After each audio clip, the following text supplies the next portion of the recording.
This has been an interesting season already. The Oilers joined the Blues, joined the Kings, and the Blackhawks.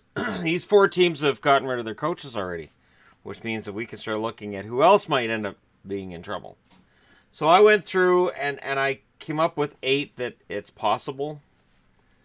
I'm wearing Canucks because even though the Canucks are on a huge losing streak, I don't think Travis Green's job's in trouble at all. I think Green's going to have at least till the end of this year and probably next year as well before any expectations are placed on him or the Canucks to be anything more than a playoff team. Now, in all 4 of these cases, there are teams that were expected to do better. And the Oilers, it was an expectation to be better last year too. St. Louis, an expectation to be better last year too.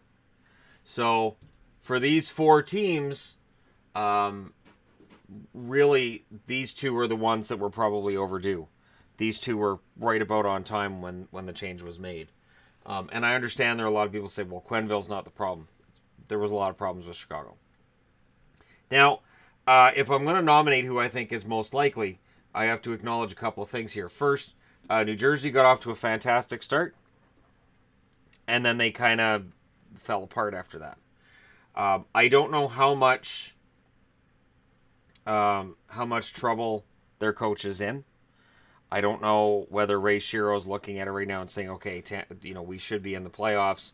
This is unacceptable. Or if he looks at some of the injuries, things that have been going on around the team, Corey Schneider, and in his record, and says, you know what, this really isn't on the coach.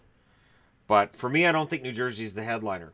And I've got Philadelphia on the board because Flyers fans would demand it. Those who want to see Dave Haxtell gone. I don't see the appetite being there. I really, really don't. Pittsburgh, I've got them on the board because they're underachieving right now. That being said, Mike Sullivan, due to the back-to-back Stanley Cups, he has built up a lot of leeway. He's got a lot of allowance for a poor record and a playoff miss. I think he's earned that before they'll even think about moving in another direction with a coach. I don't see Pittsburgh making a move.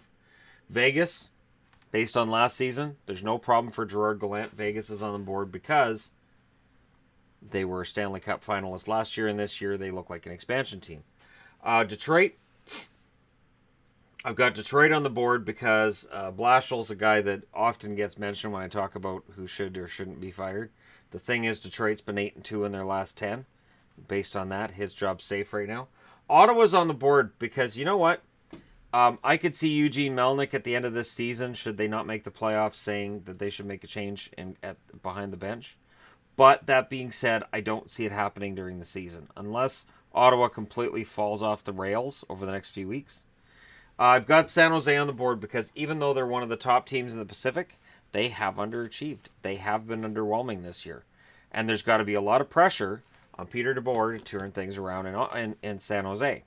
But saving the Anaheim Ducks for last, there's a reason.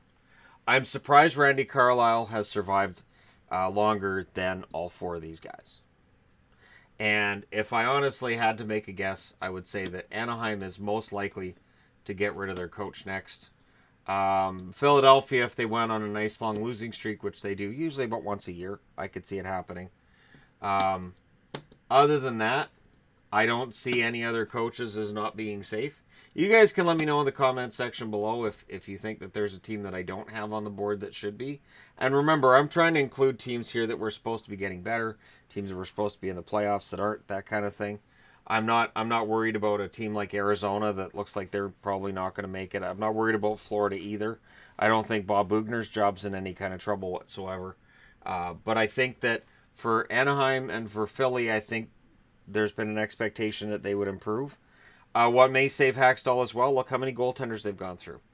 And Ron Hextall may wear that and say, you know what, I haven't provided him with the goaltending to get him to that next level, so I can't fire him because I haven't done my job properly. And Ron Hextall isn't getting fired either. We're not getting into GMs who deserve to get fired, because then that's where Oiler fans come up and go, oh, I know. And I tell them just down and back. But this to me, these are the next guys, and I would be very surprised. Let's say Anaheim loses tonight against Vancouver, and let's say they lose like 4-1. I would not be surprised to see Carlisle the next one to go, because there are some solid coaches who are right now out of work. I know people don't like Todd McClellan in Edmonton, but he had a good record with San Jose, and I would not be surprised to see the Ducks go for him. Absolutely would not be surprised to see the Ducks get rid of Carlisle, make a deal with Edmonton so they can make a deal with McClellan, and see McClellan end up behind the bench for another California team. But I'm getting ahead of myself. I'd be interested to know what you guys think, which coach is going to go next, because now that we're up to 4, that's the 7th of the league, man. That's about 14% of coaches have been fired since October 1st. It's insane. Let me know your thoughts in the comment section below, as always. Don't forget to hit like and subscribe if you're browsing your way through, just happened upon this video.